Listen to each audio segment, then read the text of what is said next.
Hello, hello, hello, and welcome to another episode Damn, that was of fast. I was Scooped waiting for Coast the to Coast. countdown. Oh, The YouTube was trying to get us slipping, but I know what happened. I know what happened. The countdown didn't come on because of that pre-record we did the other day. It's okay. So that one was the final countdown. yeah. just I was had to like, put it- what? I'm waiting for a countdown. Shit, I was waiting for the countdown. I was like, what happened? Crazy. Crazy. So Joy, What's how was up, you guys' weekend? Good. How was your guys? Good. It went by like a blur.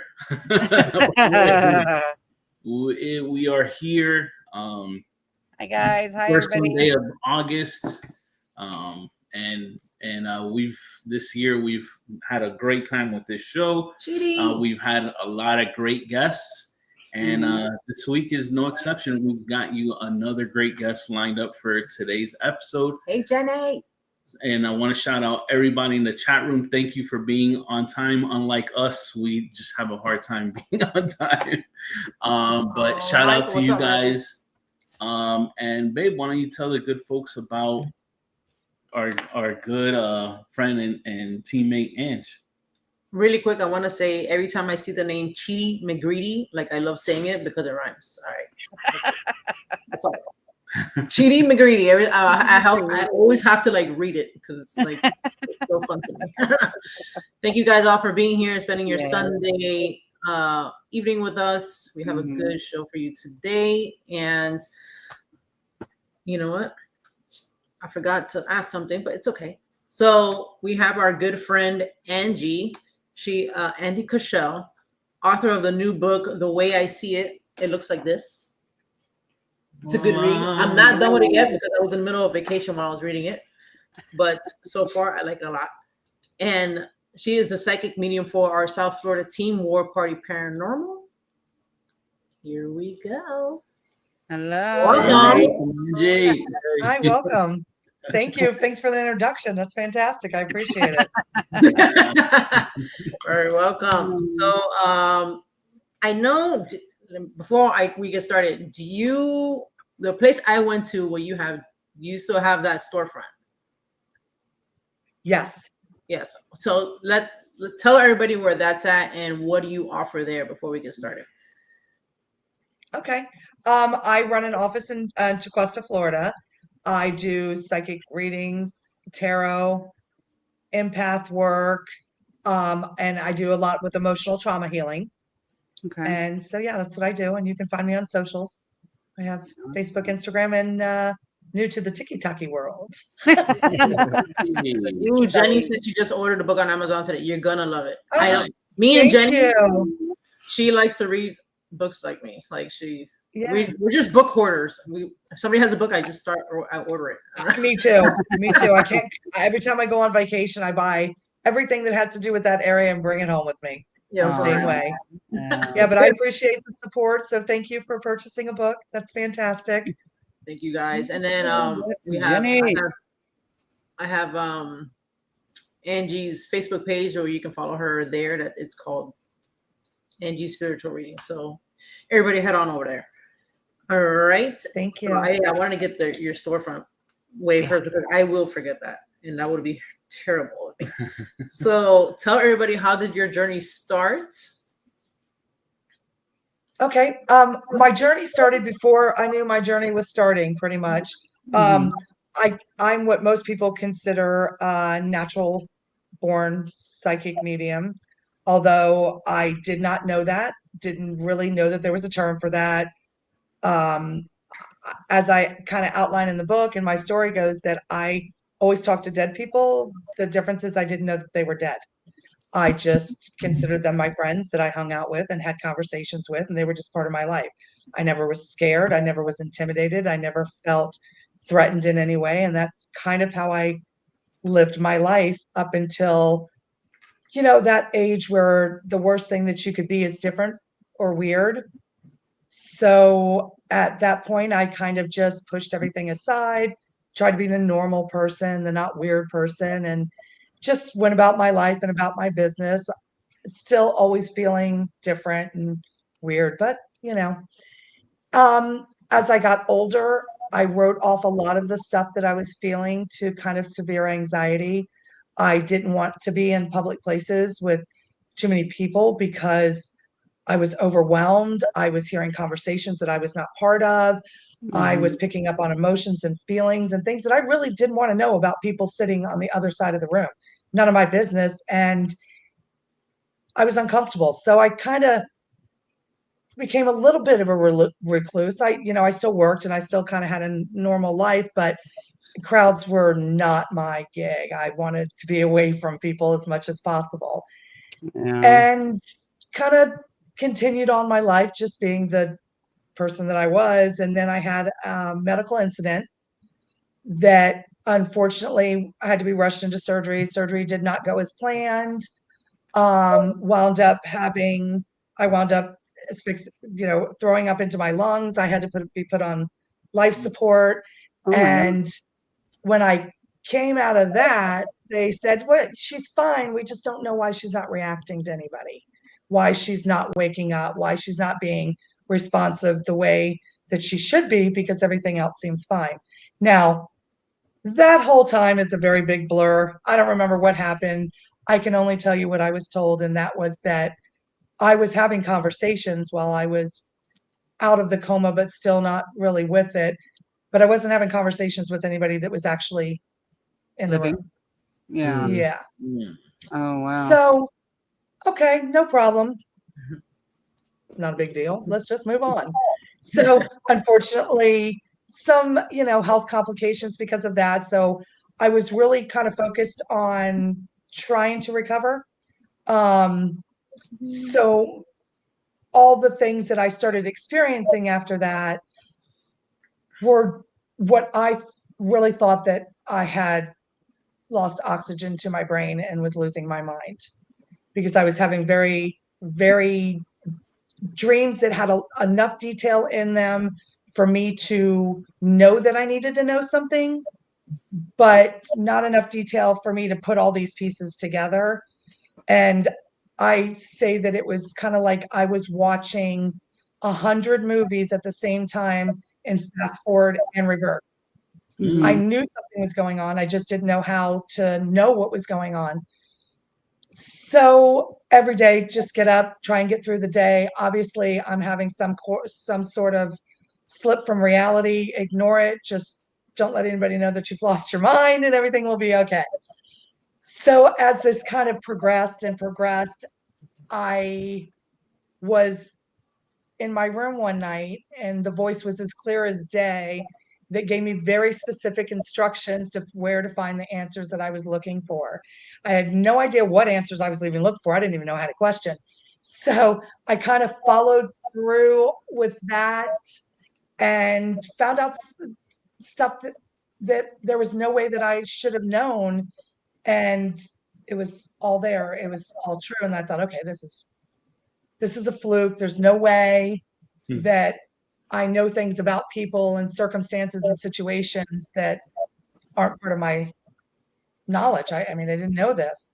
And so then I started trying to find people that I figured, well, somebody's got to be smarter than me. Let me go find those people. So I started taking some classes, and I found some local classes, and I took a class with a woman who she's since passed away, but she did a lot with lucid dreaming. And I went to this lucid dreaming class, and they're trying to get me to go down the steps and interact with my dream. And I kept having these very graphic visions, and I was in somebody else's dream that was in the class. Well, that kind of freaked me out too, especially when I had to then ask her if this was your dream and all of this. And her son was in a horrible accident. I described the trach tube and all of this stuff, and stuff that there's no way that I should have known or really didn't want to know, because I didn't know what to do with it. So shared it with her. We sat there and cried for what seemed like forever. And then I left there thinking, I'm in worse shape than I thought. Now I really don't know what to do. So scrolling through social media one day, I see a post for War Party Paranormal, and they were hosting an event. And I thought, well, let me go see those people. Ought to know what's going on with me. Certainly, if I'm talking to dead people, these would be the people that would know that I'm talking to dead people or spirit guides or whatever's giving me this information. So I went to an event and I actually met John there the first night. Very little interaction with John, but I went to the event and okay, I still didn't get the answers that I wanted. I still didn't know who I was or what I was supposed to be doing. So then I saw, scrolling through Facebook again, that they were actually holding auditions, so to speak, for new investigators. Mm-hmm. So I fluffed up my resume and submitted it. Yeah. They certainly want to know this, right? So I did that and submitted it, and Scotty, rest her soul, Scotty called bullshit on me. But invited me anyway. That sounds just like her. Yeah. She invited me anyway. Her and John invited me to put me in my place and to tell me that I was a fake and to tell me that nothing that I had. And in my book, I called John a jerk. He was a jerk. He was a jerk for multiple years to me. And I'm so thankful that he was such a jerk because he pushed me to really identify with who I was and to trust who I was and to believe in who I was. So when I joined, I'm like, okay, listen, I'd love to be fake too. It'd be much easier. I'll go to the doctor. They'll give me a special pill and I'll never have to see any of this again. So when I joined War Party, I was really expecting, okay, fine, call me out on my BS. I would love it. I don't want this responsibility. I don't want this. So as I worked with them, and John tested me and Scotty tested me and the other group members tested me, and I knew they were jerks, but I didn't really know that they were just testing me. I thought this is just how it kind of worked. And as it kind of progressed, I somehow changed from, I don't want to be this either, to wanting to keep learning and keep knowing more and to keep pushing. And then all of a sudden I'm like, wait, this is legitimate. I really do know things that I shouldn't know. John would take me and place me in front of a cemetery plot and say, tell me everything you know, and then run away and Google stuff. Or he would put me in situations he already knew what was going on. He already knew. And he'd say, okay, so tell me everything you know about what's going on here. And I'd tell him what I know, and he already knew. So, and he just kept pushing me and pushing me. And I know now, after all this time, that, yeah, there's kind of a lot of charlatans out there that will try and sell you something that, you know, isn't legitimate.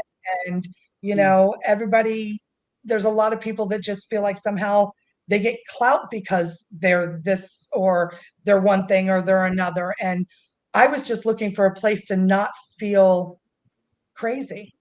I was just looking for a place to just feel like I was okay. I didn't have anything to prove. I didn't have anybody that I was trying to impress. And fortunately, through John's jerkiness, he pushed me to really have more faith and belief in myself than I probably ever would have. Yeah. And that kind of just has escalated to a lot of the other things that I've done to really just kind of identify and live my life, my authentic self, which I probably had never done before then. So John's a jerk. He's still a jerk. He knows he's a jerk, but he's one of my favorite jerks on the earth. He's a good jerk. Yeah. He's a good jerk. He's one of my favorite jerks.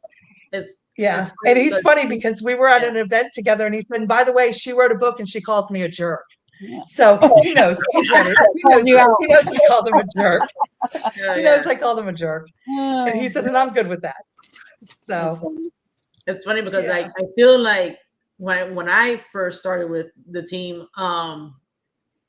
you know, it's very dry, right? So I was like, I don't know if he likes me or not. I can't tell. I a little bit.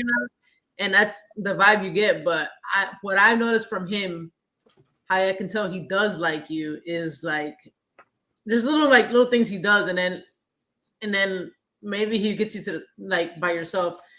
He's like, you know, you're doing good. Keep it up, kid. And this and that, like, but he doesn't show that. Yeah. So it's very like, I don't know. It's his way of tough love, I guess. I don't know. It's the pep talk. It's the pep talks is how you know definitively that he does, because I don't think he would do that if he wouldn't even care. He would literally not give a shit if he did not. Exactly. Like, no. And that's exactly how he is. And, you know, and he's like, I've been around for a long time. and I've seen a lot of things, and it takes a lot for me to actually be impressed with something. Right. Yeah. So the first time he called me the team's psychic, I was like, oh my God, he likes me. He really, really likes me. You know, the rest of the time I'm like, hi, I'm just over here doing what I can. Yeah. So, You're like, you know, I'm and psychic now. he's hard. Yeah, I'm like, okay. So, and then he started calling me the paranormal bloodhound. He said, if something's going out, something's going on, she's going to find it. Yeah. Wow. That's Yeah. awesome. Cool. That's So, cool. yeah. How long did it Good take for him people. to do that though? Was it like for him to 2 or 3 showing years. that he might how many? 3 years.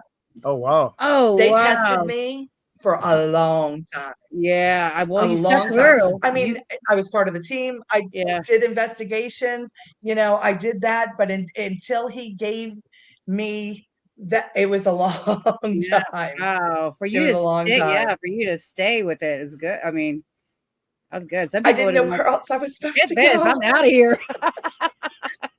Yeah. I'm like, okay, So that's these people good. don't think I'm weird, so I just gotta hang out for a little while. Yeah. And a lot of people go to Yeah. the team and because they also feel like, you know, they don't want somebody to talk to or to have like, hey, what's this? And maybe you experience the same thing. So, you know, it's kind of like you're trying to find the same answers everybody else is trying to find. It's You know? a sense of Yeah. Absolutely. Yeah. is what it is. Like what Thank what you, you B. have in common with all Thank these you. folks, you know. Some are more gifted than others. Mhm. But it's just like nobody. That's what I like about it. Is just we all get together with the common goal is to help people out. That's really what it is. Yeah. Absolutely. Mhm. Talking about helping. So you do a lot of the house clearings and stuff for the team, right? So is there anything that you do beforehand and or after going into a house clearing to protect yourself? Mhm. Would you want to talk about that? Any residential investigation that I do, the first rule I have is don't tell me anything. I don't even want to know the address. I want to know zero about anything until it's time to go. And a lot of times, even in the beginning, that John would come and pick me up because he didn't even want me to have the address any time ahead of time. But for me, I don't want to know anything. I like to go in cold, no information. And then what I do is, and I like to work with one other person just to take notes because I always say that this isn't my information. So a lot of times it comes in, I spit it out of my mouth and then it leaves because something else is coming right behind it. So I don't always remember everything that I've said. So I like to work with someone who kind of writes the stuff down as I go. And so what I do is I usually kind of open myself up, ask my higher power and my spirit guides to give me any information that they want me to know. And then I'm opening myself up to any spirit activity that wants to speak to me, keeping that level of protection always kind of tuned in a little bit. Mhm. And then I do the house sweep, and I always start from the right. I don't know why, that's just the way I always go. And I kind of do an entire sweep of the house through room to room, and I just spit out anything that comes to my mind, anything I'm feeling, seeing, hearing, you know, because I get information a lot of different ways. Sometimes I don't know if I've actually heard it like out in the world or if I've heard it in here. Mhm. So I usually will just spit out everything. And then the person that I'm with kind of writes everything down. And I move from room to room and cut relatively quickly. And then I come back out, and any room that I felt something particularly something that really got me, something that made me feel anxious or made me feel that I saw something or heard something while I was in there, then I'll go back to those rooms, spend a little more time in there, gather, put the story and everything that I've been told together, and then I leave. I go outside, and usually I leave everybody, the team will stay outside except for me when I do the walkthrough and the one person writing. And then I go out and I tell them everything I saw, felt, heard, any of those kinds of things. And then they compare that to the intake interview that they did Mhm. with the client before I went in there. And then if there's follow-up questions based on something that I've offered or said, then we kind of they'll ask them about those questions. I usually don't have any interaction with the client until the very end. So then we'll go back into the rooms and do some investigation based on what I've seen, the rooms that I've seen. We might go to some other rooms that I didn't necessarily feel anything in, but they wanted to kind of check out anyway. And then we'll do some EVPs, maybe a spirit box session, anything, kind of get the information, take pictures. Sometimes it can be super quick and you get everything that you need to know to help mitigate any kind of energy that they're not happy about being there. Sometimes it's quick. Sometimes I've spent 45 minutes in a single closet because I knew something was going on, but they just weren't spilling it. So we do that. And then based on the information that we get, based on the information that they've talked to with the client and what the client wants to see happen, then I'll cleanse the house. And when I do a house cleansing, I'm only getting rid of anything that makes them uncomfortable, because I've had people say, well, I don't want grandma to go. It's like, well, grandma's not going. I'm just getting rid of the things that make you feel uncomfortable. Grandma can stay. It's just energy that makes you feel anxious, that makes you feel stressed, that chaotic energy. That's the only thing that we're going to get rid of. And then I give them some tools usually to help kind of keep that uncomfortable energy in check. And usually they're pretty good to go. Awesome. Nice. I like that because it's, you're going through the home, you're seeing what's up, and then the investigators are coming in and we're getting the evidence, and it kind of paints that picture. Mm-hmm. But it started really from you, and that's what I love. It's like how do I put this together? It corroborates what you did with what evidence has been captured, and it's just masterpiece. So I've been blown away by stuff that you have done in the past, and that's why I wanted to touch up on this subject. I'm more than sure that's how John got to too. Is like, man, no, she's hitting on 100% of everything here. So that's why I wanted to touch on this topic.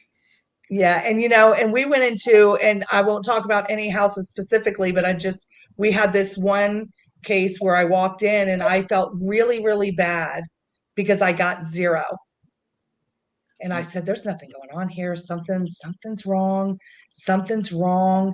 And I'm thinking, John is going to kill me because I'm not getting anything. Mm-hmm. And then finally it clicked in my brain and I looked right at him. I said, they're lying. He said, what do you mean? I said, nothing's going on here. We're here for entertainment. Oh, the Saturday entertainment. Yeah. Yep. We drove 4 investigators, 45 minutes. And when John confronted them, they said, yeah. Wow. But I was feeling really bad because I'm like, I can't find anything. They put, it's my job to do this. Trying to think. Yeah. And I was really stressed out. Yep. But yeah. So maybe that's exactly what it is. Maybe they were hoping you guys would bring something. Right. Yeah. They're like, probably. Yeah. Maybe if they come, they'll leave something here. Has there been any locations where you really you felt like that, had the feeling that you didn't want to do or participate in, or very hesitant to? No. I have been in some what I would consider kind of startling situations, things that made me go, oh, okay, I might really want to talk to someone about this, but never, because I think that I've gotten so comfortable with the fact that I know that I'm protected. That have things affected me? Absolutely. I had what I considered to be a paranormal overdose out at the jail, missed the jail, where I was totally taken over. And, I also say in my book, it's embarrassing, but everything that once lived inside my body left my body at the jail during that experience. But I opened myself up way too much. And that's how I learned that sometimes, still need to be protected. You can come and talk to me, but I still need to have that level of protection. So since I kind of know how to gauge that, There are times that I've been startled. There are times that I thought, whoa, I need to go, get outside and get some fresh air and kind of collect my thoughts. But I've never gone anywhere that I thought, I can't go in here. I've gone in hesitantly sometimes. I've stopped at the doorway and said, okay, but never anywhere that I've not gone into. Okay. Listen, give me the spooky stuff. I like it. Yeah. Yeah. Me too. I like to. Me too. I want to experience new things. When you say, well, I talk to dead people every day. Sometimes you go, okay, bring me something good. Bring me something really good. I had a great experience at Davy's Schoolhouse a couple weeks ago, which was the best experience that I've had in probably close to a year. I mean, where I went, whoo, okay, this is awesome. Yeah. So what happened? Tell us. Yeah, could you tell us? Yes, I would love to tell you. So we were, and I'm not real good. I don't not the schoolhouse itself, but the one house that's across the parking lot. Do you remember if it was what I'm the one talking on the about? left or the one on the right? Like The one on the left is the one that had the fire. The one that was Not the one that had the fire, the other one. Oh, 𝒆𝒅𝒊𝒖𝒏𝒕 house. The Walsh house. Yeah. The Walsh Oster Yeah, house. Walsh. Okay. So we just call it the walked Walsh in. house. I've never gotten anything at that house. Never. Interesting, architecturally crazy, cool. I love history. I love architecture. So I'm good even if nothing happens. So we go traipsing up the stairs, and whatever room I'm drawn to, that's where I go. I walk in, I go wherever I feel like I'm being called. And we go up to the top of the stairs and we make a right. And we go into the room, like to the right and in front, which would face the parking lot. Okay. If you were looking at the house, it'd be your top left room. Yeah. And we're sitting there, and it'd been one of those nights where I say, I don't even know what lavender smells like, but for some reason, not lavender, it was something. Oh my gosh, it wasn't lavender. Lilac? Anyway, one of the smells, I said, I don't even know what that smells like. Yes, it was lilac. Yeah. And then all of a sudden, Nicole and I both at the same time go, it smells like lilac in here. We were getting cigarette smells. We were getting perfumey smells, flowery smells. So that's cool enough. I love that. So we're sitting in the room. We're doing a spirit box session. And I sat on the bed facing, there's like a vanity with a dresser thing with a mirror on it. And I'm sitting there and I'm just kind of looking around, but I'm using the mirror to kind of look behind me. And a couple times I see things. So I turn around to see if it's a shadow play or something, because there's a window behind me. And I'm looking and I'm watching and I'm touching a few things on the dresser, being a little nosy. And then all of a sudden I'm looking in the mirror and I thought, that's not me anymore. When I tell you that a whole new face put its face right on top of my face. So I said, okay, that's kind of cool. So I didn't say anything because I don't want to ruin it for somebody else. I want to see if I can now reproduce this. So I said, Nicole, come sit here. So she sat down and I said, what I want you to do is just stare into the mirror, ignore the fact, don't look deep in the mirror, but don't look behind you. So she's sitting there like, okay, whatever. And she's sitting there and I'm thinking, I could feel it. And I'm like, oh, it's about to happen. It's about to happen. And then all of a sudden she goes, that's not my face. Who is that? Hell no. I said, I know. And I'm getting goosebumps thinking about it. I'm like, that was so cool, right? Well, then it got real intense, real fast. I say I've never run, but I have walked abruptly. And I walked abruptly out of that room. And you walked fast. I went down those stairs like, don't fall, don't fall, don't fall, don't fall, don't fall.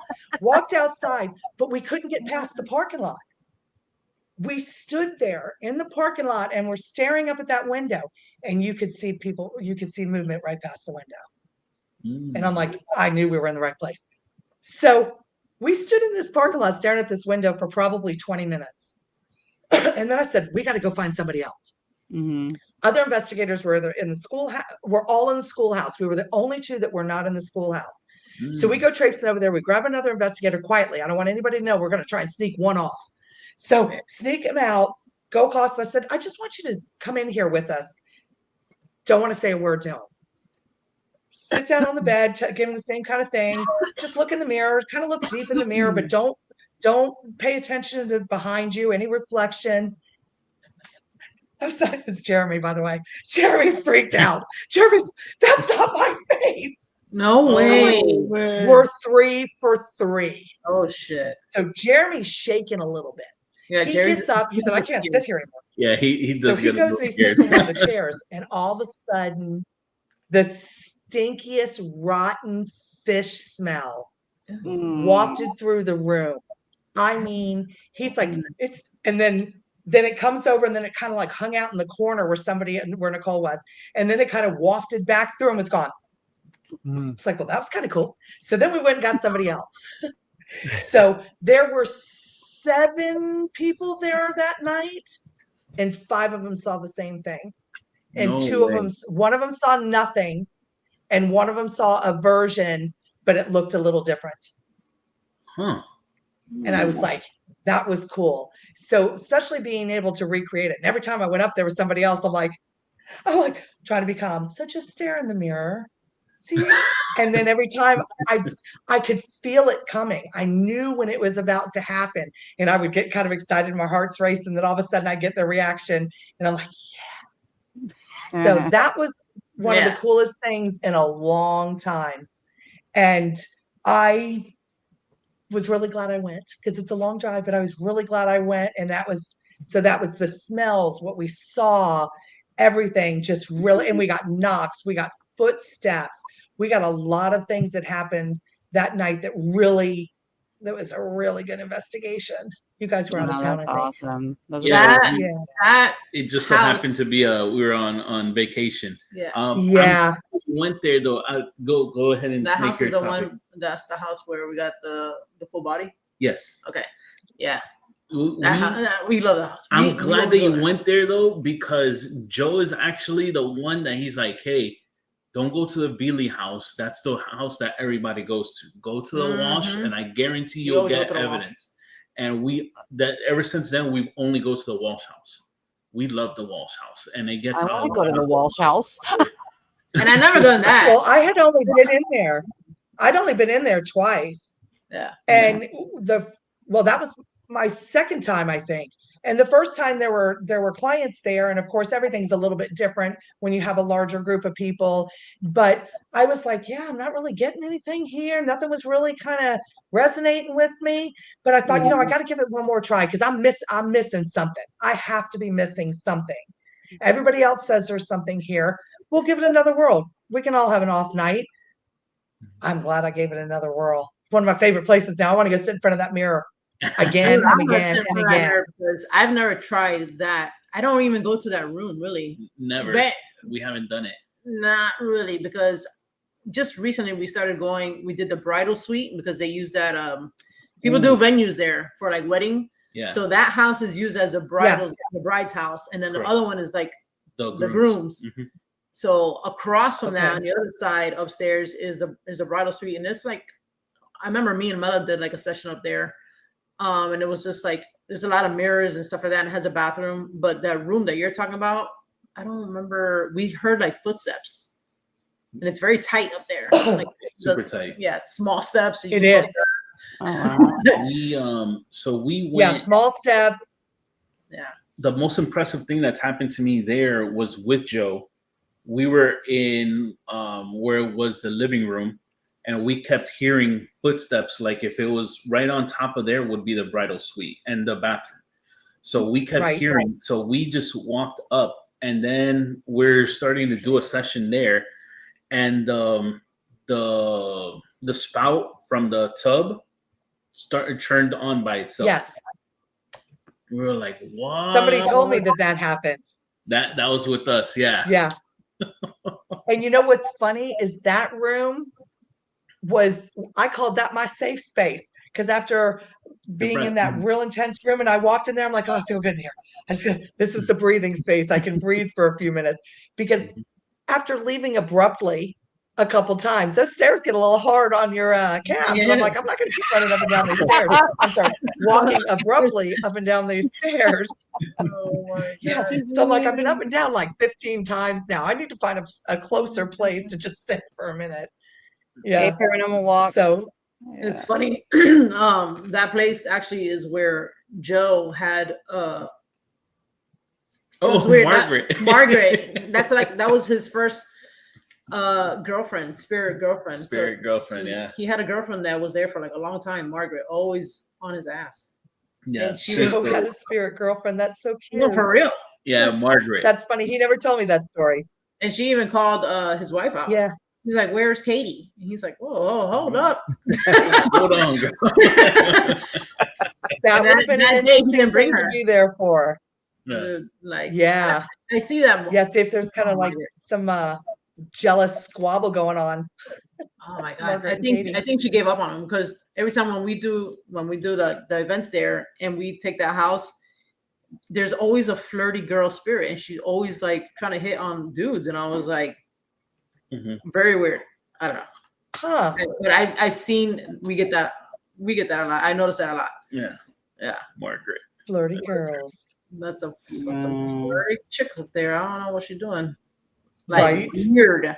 Very weird. Huh. What I was gonna ask you was so I wouldn't consider that the worst experience, but that story of like how the people went there to like see if you had even got anything. I liked what let me go back to that comment. What I think it was V that said it. Let me see what they wrote. They said that they thought that was pretty creative, a good way to find out who's really doing the work, which, yeah, it's true. It's just a shitty way of doing it, right? Yeah.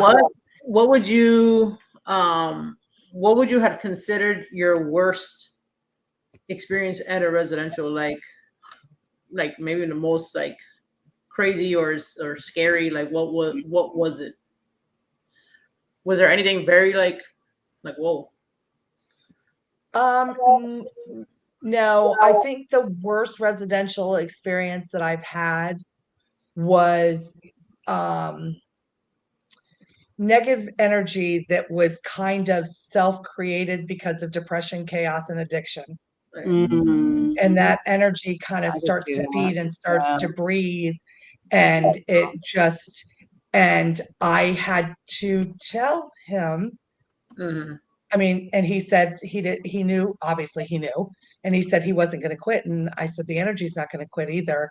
And I sat down and had a real heart-to-heart conversation with him about some things in his life and some things that I knew that I really didn't want to know about his life and that I won't share because they're personal. And, but yeah, I think that was probably the worst experience that I had, because that house was hard.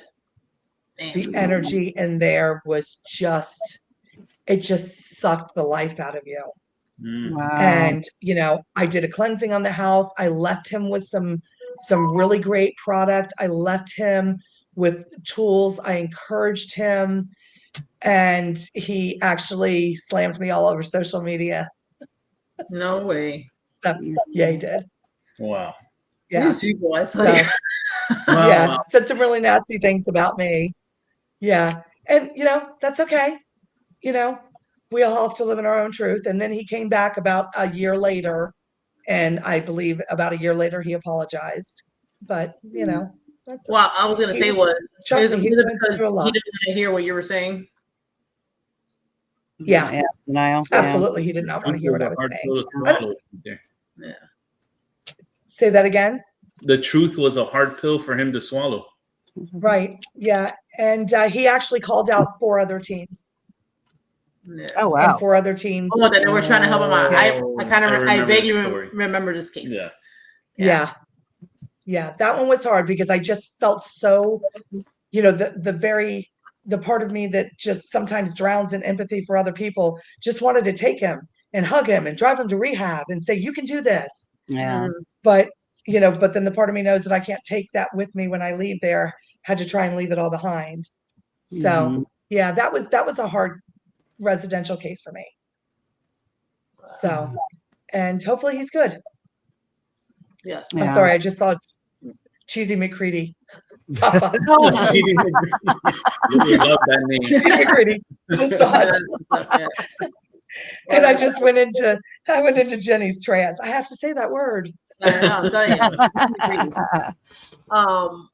Yeah, so a lot of people, ask, they even ask a lot of people in, I guess in the paranormal that, or they don't know that addiction or like drug abuse, any type of thing, or just depression that can cause activity, and they don't even realize it. Like I called a friend out, not that I called him out, it's a really good friend of mine. And then I eventually told him, I was like, you have attachments. Mm-hmm. And he called me a bitch for saying that. And I was like, well, I guess whatever, but it is what it is. And he knows it. Everybody knows it. Yeah. But it's like it makes a life, it has a life of its own, and it could, take off really, Yeah, it's chaos energy, and it just breeds and it festers and it lives in the secret places that nobody wants to admit exist. And and it just keeps getting worse and worse. And when you suffer from depression or anxiety or an addiction, and then you're living that energy, and then you're living in that energy, and it just creates this spiral, and it can present itself like a paranormal or a spirit entity or energy, but obviously it's not an intelligent energy. It's just energy. And you have to get rid of it. And you can get rid of it, and I can clean it up, and I can cleanse your house, and I can have the energy all swift around. But as soon as you come back in, unless you're willing to do something about it, then it's never going to change. Change. Yeah.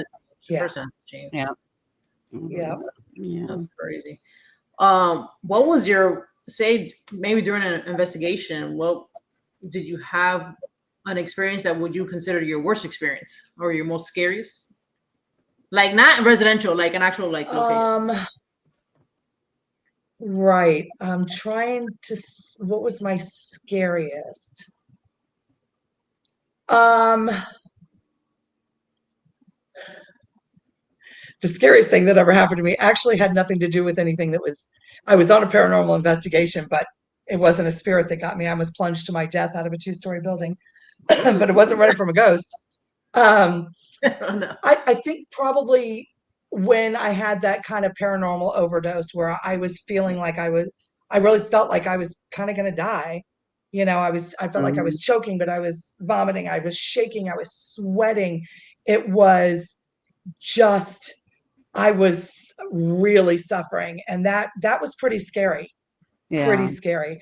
And John, I believe, looked at me and said, "Won't do that again." But yeah, and I didn't. But that was probably the scariest because I felt that my body was really letting me down. And I'm like, why are you doing this? Stop doing this. What's going on? But that was probably the scariest because I could not get myself out of it. I could not use rational thought to say this isn't really happening, because it was really happening. And it took me a while. It probably wasn't that long, but it seemed like a really long time before my thoughts came back to my thoughts, where my body came back to my body. And I think that was the first example also of where I had like one of those 2-day paranormal hangovers where I had zero energy for like 2 days, where I was just zapped. That was probably the scariest experience from that. And I lived and learned. There you go. So I think we all go, for the most part, I think everybody maybe goes through something like that. If you haven't, you're lucky. Yeah. But it definitely can happen for sure. Yeah. Yeah. I didn't know that. And when I say that I got into this purely by accident and social media scrolling, that's the absolute truth. I have never watched a paranormal investigation show. You will not see me watch Conjuring. Okay, I did watch Amityville Horror about a year ago for the first time. You're so funny. I don't watch this stuff. And I watched the old one. I'm not watching Annabelle. I don't watch that stuff. When Yeah. people drop names, I remember the first time someone mentioned, somebody's name, and I went, I don't even know who that is. And they're like, how do you not know who that is? I'm like, well, who is it? And I was never, I didn't know any of this existed until I kind of fell into it. So nobody told me because my experience was always wholesome and protected and loving and welcoming. I didn't know all this other stuff. I mean, I was raised Catholic, so I kind of knew some of it, but it wasn't coming after me. Who am I? So I wasn't warned. I wasn't told. I'm just out there all willy-nilly, like, yeah, come on over. Let's chat about a few things. And then all of a sudden, I'm losing my insides on the side of an abandoned prison. Hell no. Oh my gosh. Yeah. So didn't know. But yeah, so you're right. Probably everybody's had one, some kind of a paranormal, kind of taking over. Yeah. But we should probably warn people like me who have no idea what's going on until they actually go through it. I mean, I'm still consider myself a novice. I still consider myself, I love to learn all the time, especially with people like Jenny and Armando. You guys have equipment and you know what you're doing. And I jokingly say, well, I usually bring lip gloss. That's usually what I bring. I don't really have a lot of equipment. That works. Yeah. And sometimes I remember a flashlight. Sometimes I remember a flashlight. Most of the time I'm like, anybody got a flashlight? Lip gloss can be a trigger item, right? Yeah, that's usually it, because I get a little parched. I'm like, I need lip gloss. I don't know what's going to go on here. I always have chapstick on me. Yeah.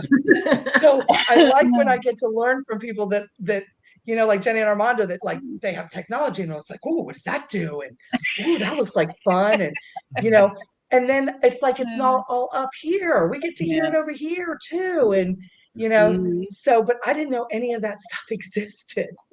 And then when it validates, like a device will go off. And then when you put it all together. Yeah. Mm-hmm. I know. And I love that about the technology. Yeah. Love that. Yeah. But yeah, didn't know it existed. Like I like when we're like going with Ange, like say one of the first times, the first time they ever opened up a building in 𝒆𝒅𝒊𝒖𝒎'𝒔 Village. Oh yes. That I don't even know what that building is called. And we're like, whoa, the feeling in here is crazy. And we're just like going off of each other. We're like, what are you getting here? What are you getting here? We're like, yo, something back here. It's some museum it's so cool. I forget the specific name, but it's the museum. They had a whole bunch of crap in there. And I'm like, what? Y'all been holding out all these years? All the canoes. Like remember? Yes. Yeah. Yes. And the building's not old, but all the stuff that they brought in was from his collection. Is that the one? Yes. Yes. Loved that. Loved that. One of my favorite. That was a cool. And we got in there one time. Yeah. That was first and only time we have been in there. Yeah. And at 𝒆𝒅𝒊𝒖𝒎𝒔, the house, I don't think anybody investigated it, but they had a new security person there one night, and I said, could you open up that building?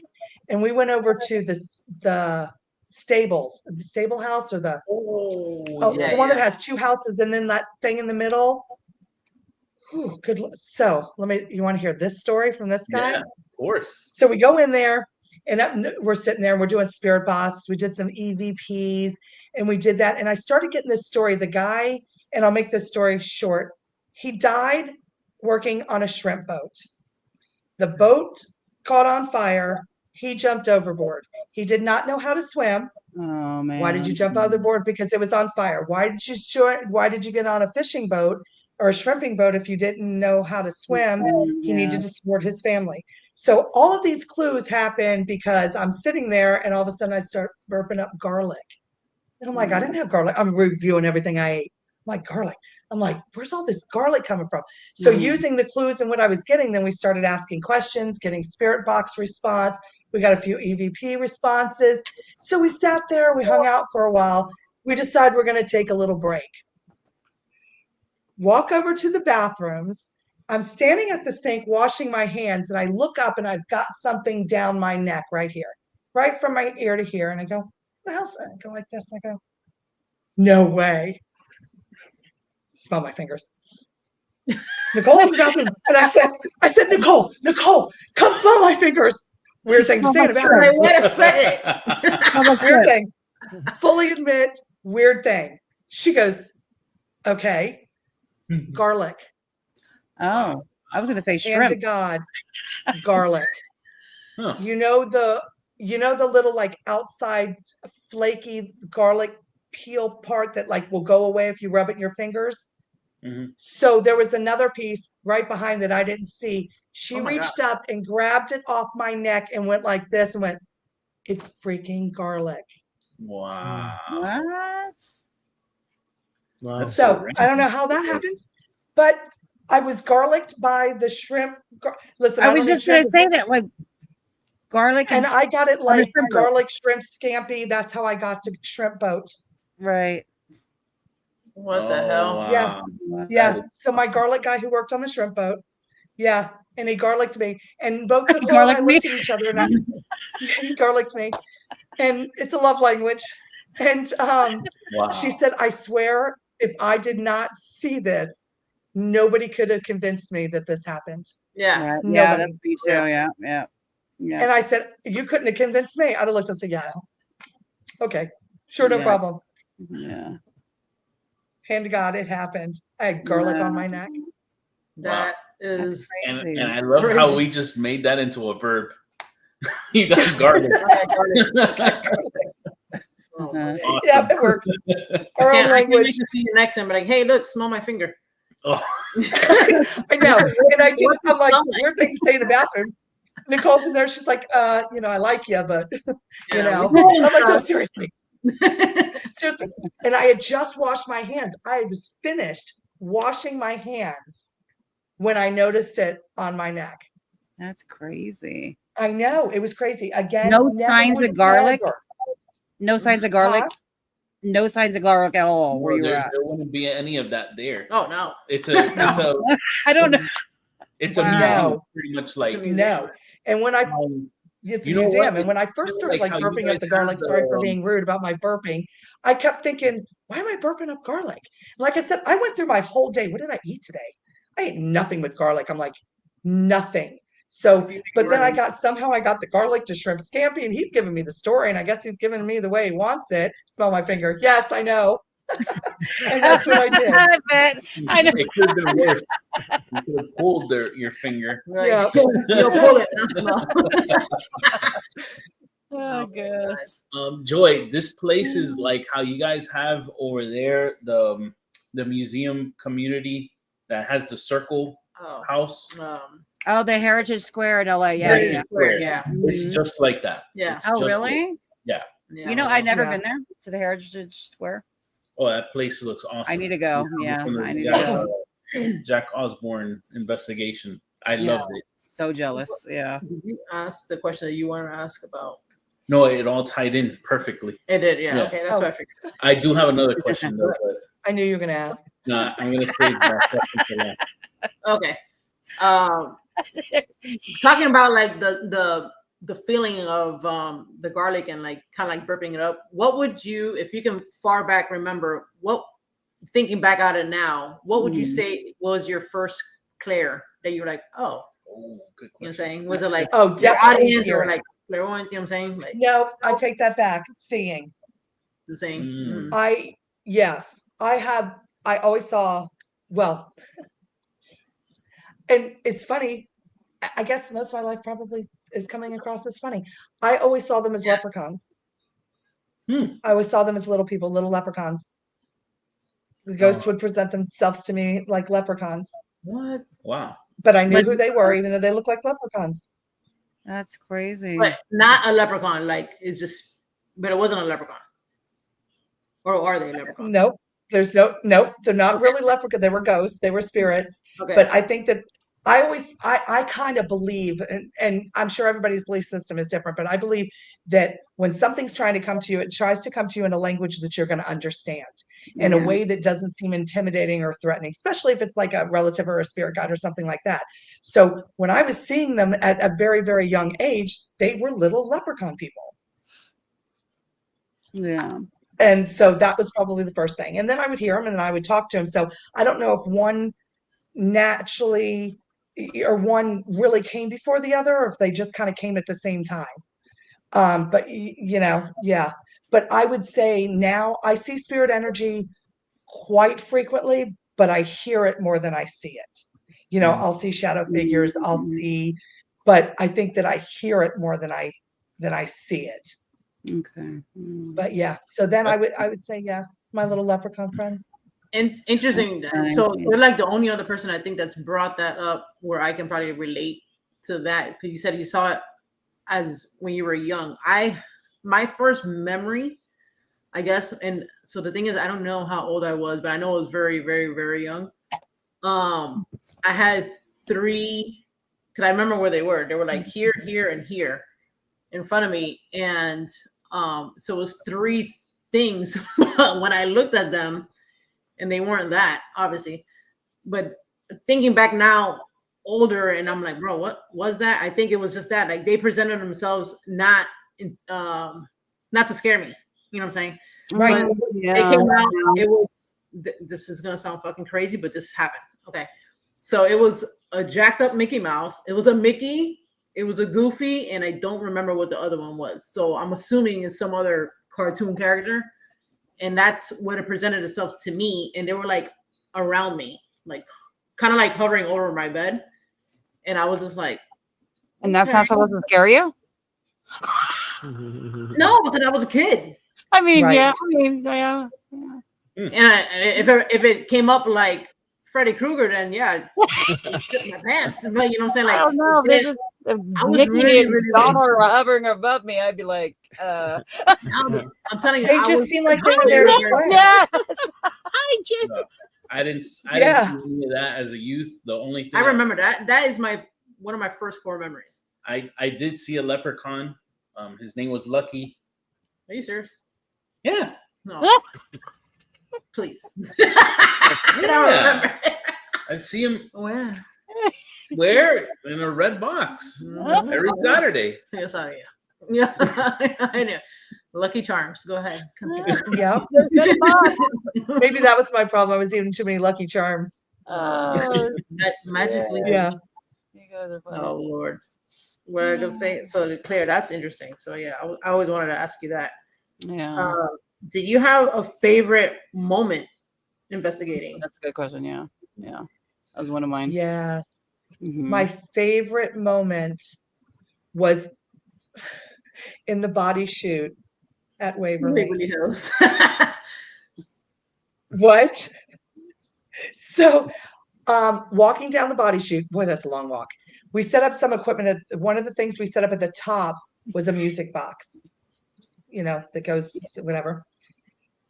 We go traipsing down, and we got, I don't know, 643,000 steps down. And I said, let's, I said, Literally. right.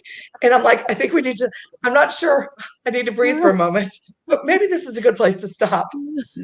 Gasping for air. And I turned around and I said, don't move. And I said, but I want you to turn around and watch them dance. They said, who's dancing? And I said, watch them. And they were dancing, and the music box started going, and you could see them dancing right at the top of the body chute, that's dancing crazy. as the music box went off. Wow. And it was so cool and so beautiful. And we just sat there and watched. You know, we walked around Waverly forever. And I don't think we ever took out a piece of equipment because everything was just right there. That's awesome. You know, I described Waverly as the darkest dark that you could ever see. You couldn't see here, but you could see a shadow go by. So how are you darker than dark? But watching them dance right at the top of the body chute with the music box, that was pretty awesome. Wow. That was my favorite thing, probably on a paranormal investigation. Nice. Yeah. Yeah. That body shoot, it's super impressive. I've never been. I want to know. Experience. Yeah. And the That's my further favorite. you went down, the colder it got, the cold damp. Yeah, you're underground, you know. Yeah, Yeah. I love that. Yeah. Want to go? Yeah, so Waverly was an experience on so many levels, and it was one of, you know, that's a big deal, and I really was not expecting to be impressed. I don't know if I'm just was feeling a little cynical or something, Mhm. or I just didn't want to get my hopes up and then be let down because it was so talked It's so about. hyped about, yeah. And I was impressed. Yeah. I was impressed. I was impressed by the property. I was impressed by the paranormal activity. It was where I did my first Estes experiment and got touched. And it was like, there was just a lot of things that happened there, not to mention the security guard he's crazy. And people were jumping the fence and he had to go rescue them. So it was just a whole lot of really cool stuff going on. People trying to break in. Everything. A little bit of everything that night. Little bit, there was a whole lot of everything. Yeah. A lot of everything going on. Oh So my yeah, God. that was a real cool experience, paranormal and otherwise. Yeah, The body wow. shoot for me, we went all the way down, but going back up, it's so crazy because you don't have to say anything. Like, to me, best advice is going down. Don't go down there. Don't say anything, and you're literally gonna hear like somebody talking to you right in your ear. You're gonna feel like I got touched trying to walk back up. If I remember correctly, it was like somebody saying like, "Hey, like, where are you going?" or "Don't go," or something like that. And I'm just like, get out of here, you know. But You're like, yeah, it's a different feeling. That to me is out of the whole place. I mean, it's very impressive when you see it. But one of the favorite spots was there, and the little ball that we did. Was cool. Yeah, I think we spent a lot of time. I think it was on the 4th floor, and we literally sat in the hallway and just watched. Yeah, that's Just what spirit energy. we didn't get to do that, back and but forth. yeah, you have to do that. Just there. watched, you know, and just sat there, and the things that we saw and felt and heard. It was really it's a cool place. Yeah, Pretty cool place. I want to go so bad one day. I think a lot of people should do that. Like Mhm. anybody and in any Yeah. location, just like take the time to at least maybe 30 minutes sit in the dark and just be in that element. You know what I'm saying? And you'd be I surprised. agree. Totally. Yeah, I that's agree. one of the things to do. That is one of the best pieces of advice that we ever got from Scotty and John. Yeah. They're like, hey, you know, it's cool to use the equipment and see what you get, but man, just hang out, just chit chat and look down this hallway, and I guarantee you'll get stuff. Because you're Yeah. vulnerable. You become more vulnerable, right? Like you're more vulnerable. You do, and Mhm. I find for me, if I'm around a lot of equipment, Mhm. my senses aren't as in tune. I have a harder time hearing Is it because distracting? there's so much. I don't know.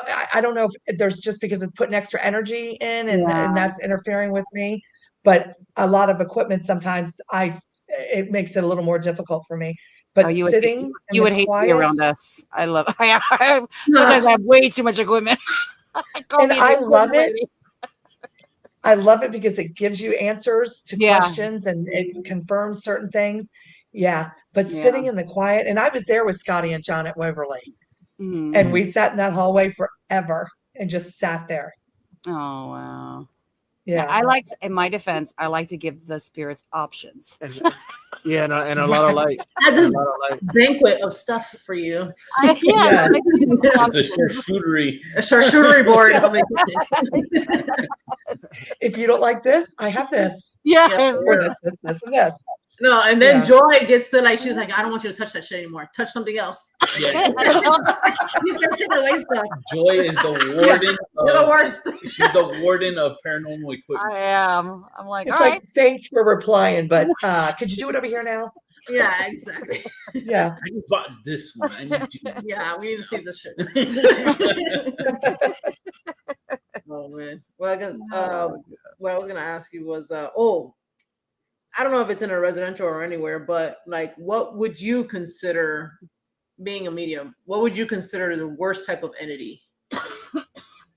Like, even like if it's shadow being, or like, what is the worst type of entity that maybe a person could have at their house or something? Mm-hmm. Well, you know, because when I see shadows, I don't necessarily think that they're coming from a negative space. Yeah, same. So, my answer to that would be something that you invited in because you were wanting. The worst thing that anybody can do is start dabbling in something they don't understand without the assistance of someone who does. Yeah. Yeah. So the worst thing to come across for me is fixing what somebody else jacked with, thinking they knew what they were doing, Yeah. and then going in and having to fix that Right. and having to get rid of things that they invited in and having to protect that property. So I think that's the worst. I think that when people conjure because they think it's funny, or when people want to experience everything and they don't know what they're doing, that's the worst thing that I think that you'll ever experience in a residential. And that it can be a little hard to navigate through. I've done it. I've done it for people who claim to be witches. I've claimed it for people who claim to be shamans. I've done it for people who claim that they've been in this field for a long time, and then they've gotten stuff so jacked up they called somebody else to come and fix it, and I've had to go and fix it. Right. I've had them dig up stuff that they've buried in the yard. I've had, so that's probably the worst thing or the most difficult thing to try and mitigate is when somebody invited everything, just come on in. I'm here. I want to experience everything. Please come live with me. That's the hard. And there's people out there like that. Like I've literally seen people do that. And I'm like, no, thank you. Yeah. Me too. Yeah. Me too. They do that. And then, you never know. It might come off as a friendly at first. And then 6 months later, what the hell's going on or with you, that's right. or whatever. Yeah. Right. Yeah. Yeah. And then, all the a certain Disney amount of time later, characters. you're not sleeping right. Did you hear Joey? No. He said, I'm seeing Mickey characters. Listen, you tell So us. you're gonna have all the Disney characters at your house. All the Disney characters nice are playing with all the leprechauns. They're just bouncing around all night. It's a party. Do you believe in like Magic? Not magic. Elementals? Yeah, do you believe in magic? Stupid. Do you believe in elementals? Like basically like Celtic entities, like leprechauns, fairies, and stuff like that. Fake. Have you been at Casadega? I have been to Casadega. Okay, no, because they're really big into that. Okay. Yes. So do I believe in, I like to think that fairies are around, and I think, but yeah, why not? What do I know? Just because I haven't seen it doesn't mean it isn't real. That's how I feel. Yeah. I'm kind of I am open to experiencing and learning from other people that know things that I don't know and have experienced things that I haven't experienced. Do I meet those things sometimes with a healthy dose of skepticism? Sure. I think I'd be a fool not to. But yeah, show me.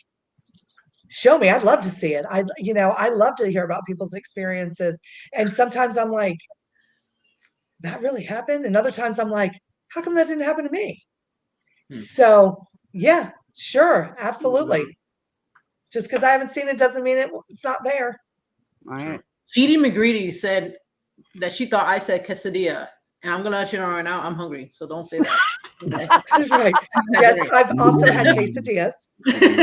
And I've been to Casadega. I've never had quesadillas in She's over there Googling quesadilla, Florida. Next door. What? She's gonna have a quesadilla in Casadega. In Casadega. Yeah, Right. We should have a picnic. Quesadilla in Florida.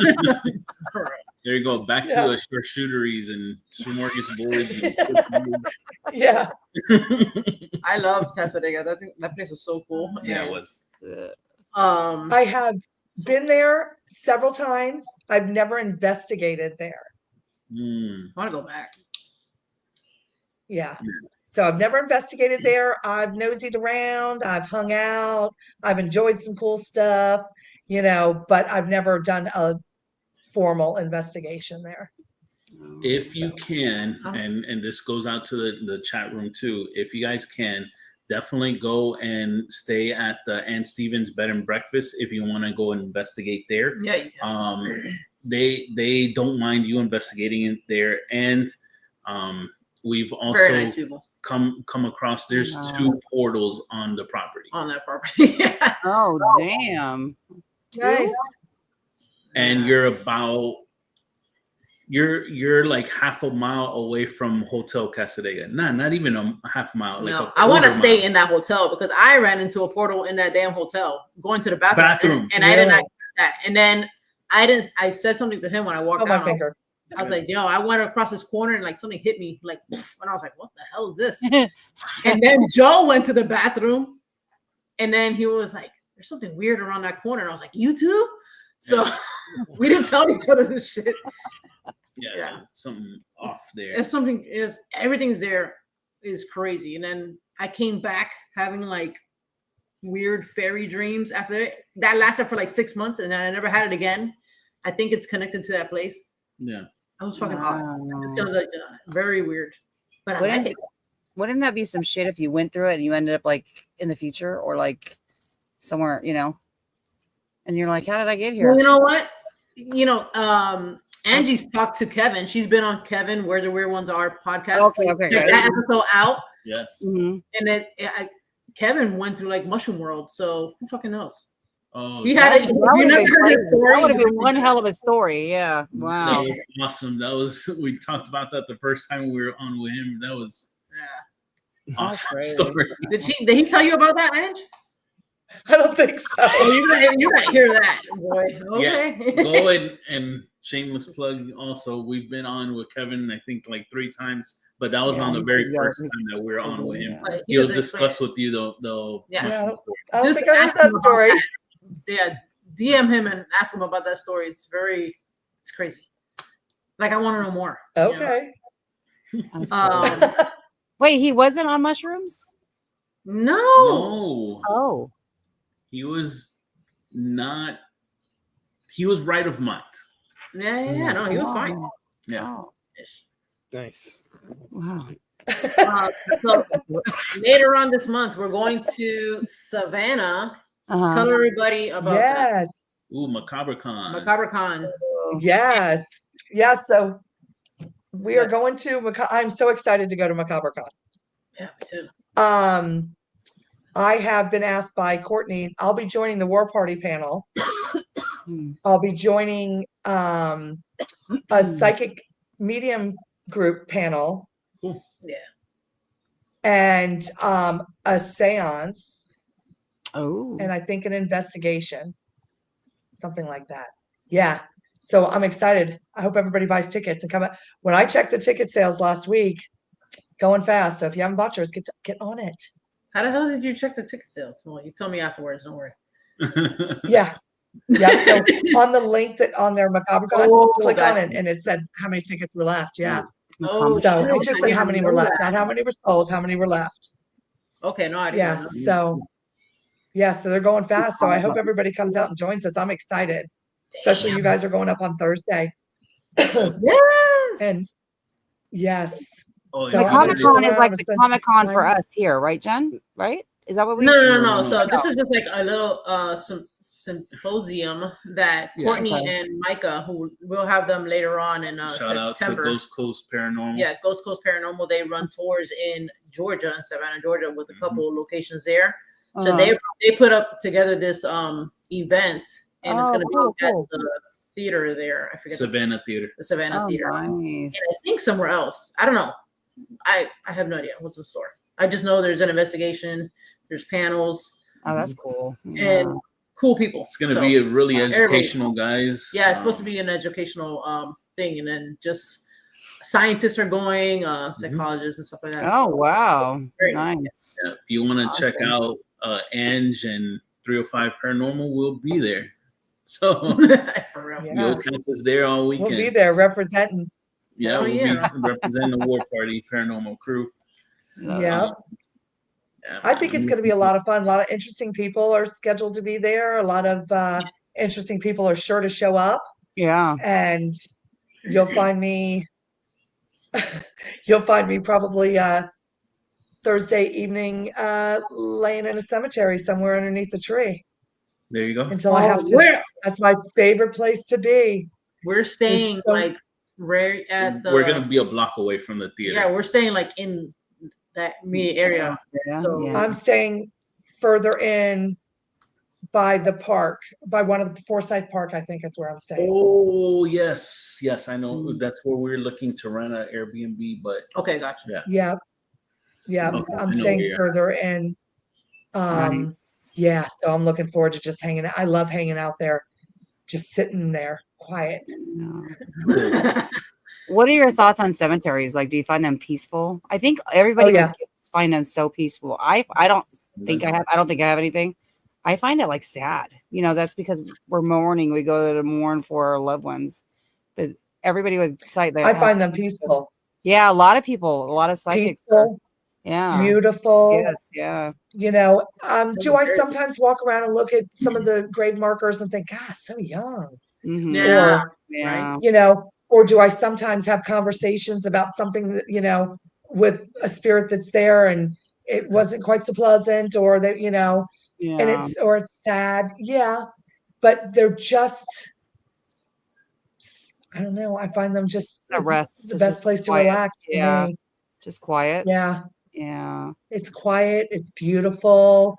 Uh, And I just feel like I can just sit there and just be there all day. yeah. Like, I don't So- go and like start getting all sad, but you know, it's sad, you know, for me anyway.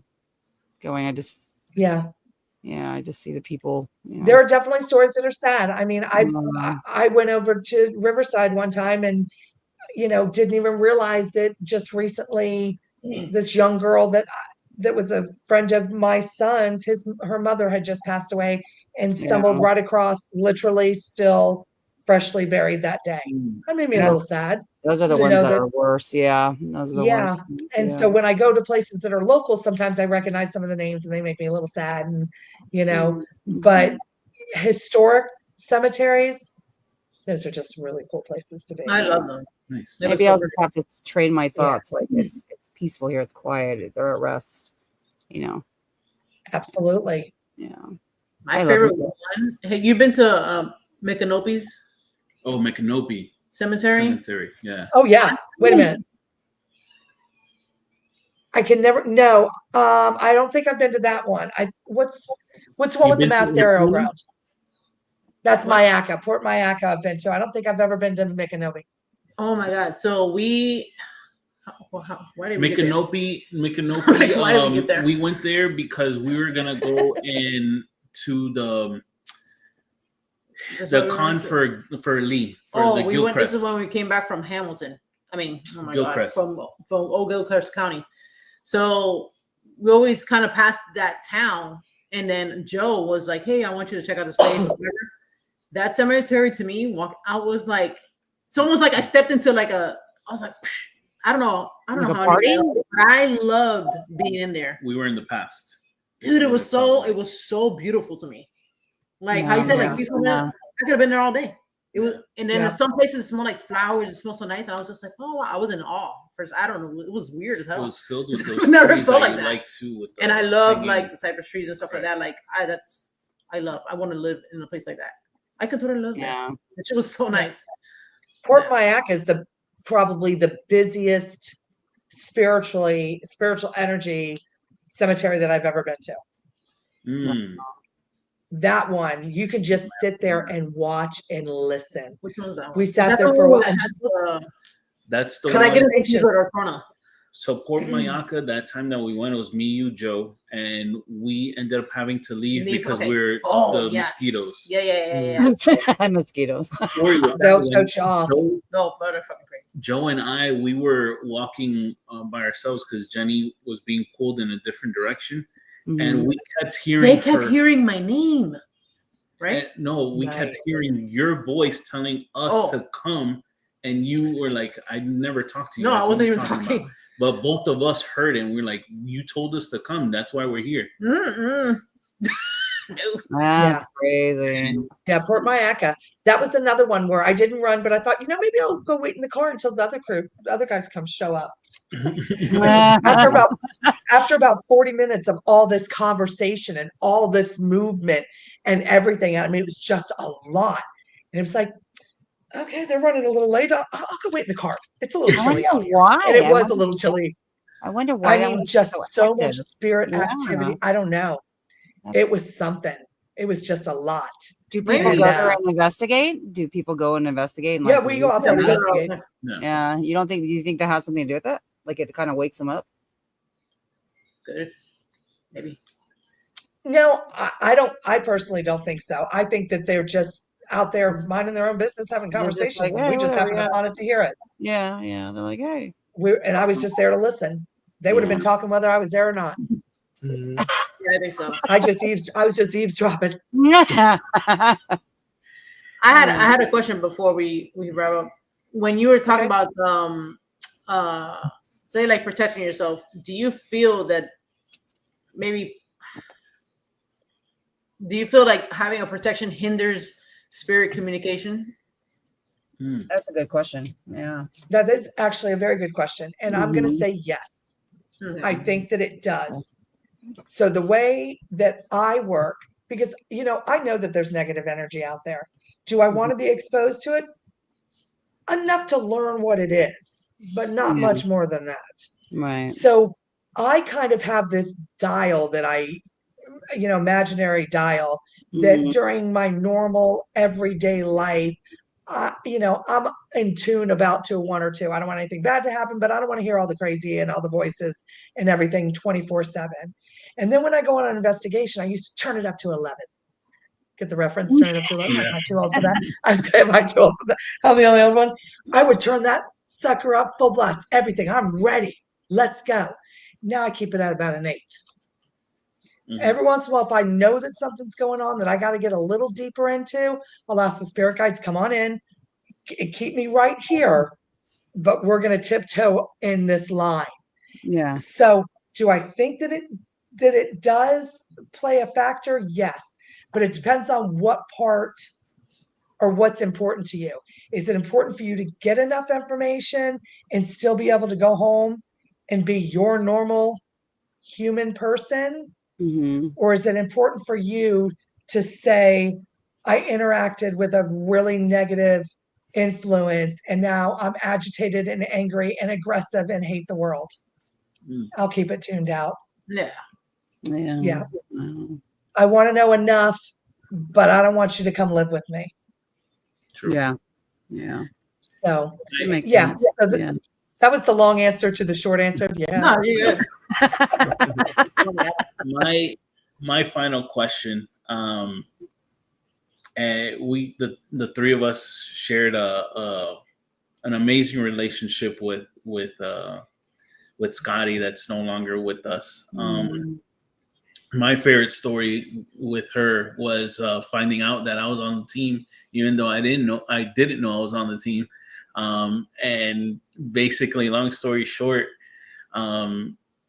she tells Jen and I to grab the guests and take them into the California Zephyr cart in Gold Coast Railroad Museum.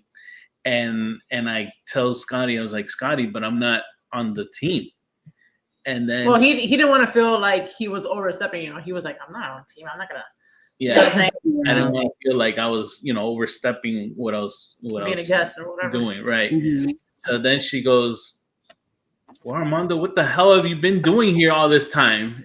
I was like, "Oh, well, I guess I'm a War Party member." Armando's like this. Grab a shirt and get a face. Let's go. Get your ass in there. Get your ass. Yeah. So that's my favorite Scotty core memory that I have with her. So I just wanted to hear what was yours that you had with her. Probably, when we and I know I've talked about Waverly a lot, but in the beginning, Scotty really didn't want to have anything to do with me. So we'll just say I was not part of the team. I was one of the on probation people, the OPP. for You know me. Yeah. for months and months and months and months. So other people were like joining the team. They're like, they're part of the team. I'm like, what am I doing? Okay. Handing out refreshments. I don't know what I'm doing, but I keep showing up. Yeah. So she would say hi, and then occasionally she would talk to me.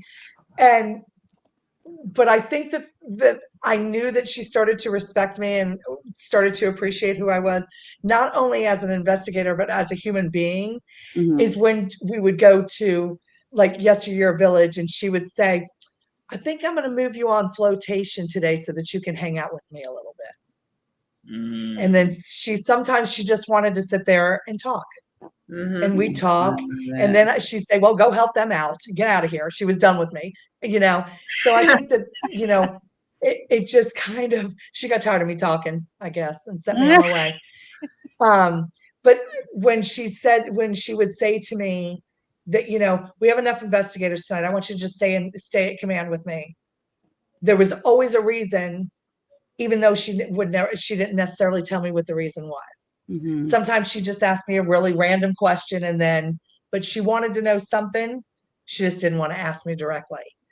So that's kind of where I think that, that unique, kind of relationship that I had with her that is probably different from everybody else's, because it seemed like she liked everybody else.